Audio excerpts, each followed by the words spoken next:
જૂનાગઢના કેશોદ એરપોર્ટના વિકાસ માટે ડેપ્યુટી કલેક્ટરની જમીન સંપાદન વળતર અંગે ખેડૂતો સાથે બેઠક કરી હતી। તો એરપોર્ટના વિકાસ માટે ફાગડી ગામના સર્વે નંબર હેઠળ 65 હેક્ટર જમીન સંપાદન થવા કાર્યવાહી ચાલી રહી છે। ત્યારે ડેપ્યુટી કલેક્ટરે બોલાવેલી બેઠકમાં અહીં ફાગડી ગામના ખાતેદાર ખેડૂતોએ સરકાર પાસે ઊંચા વળતરની માંગ કરી હતી। તેમજ ફાગડી ગામના ખેડૂતોએ જમીન સંપાદન બાદ ઊભી થતી જુદી જુદી સમસ્યાઓનું નિરાકરણ લાવવા ડેપ્યુટી કલેક્ટરને રજૂઆતો કરી હતી।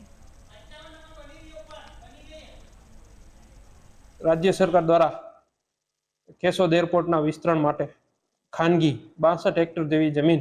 संपादन करवानी थती होय जे अंतर्गत आज कलम 19 जाहेरनामा बाद कलम 21 नी नोटिस आपी अने रूबरू सांभळवामां आवेला हता। जे अंतर्गत खेडूतो छे एमने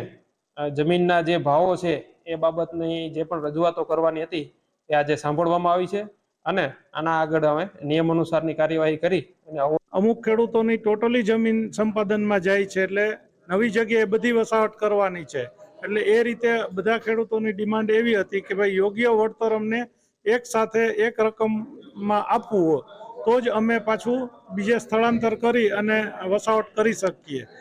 પછી અમારા અમુક પ્રશ્નો કે ભાઈ ઇલેક્ટ્રિક કનેક્શન, કૂવા, બોર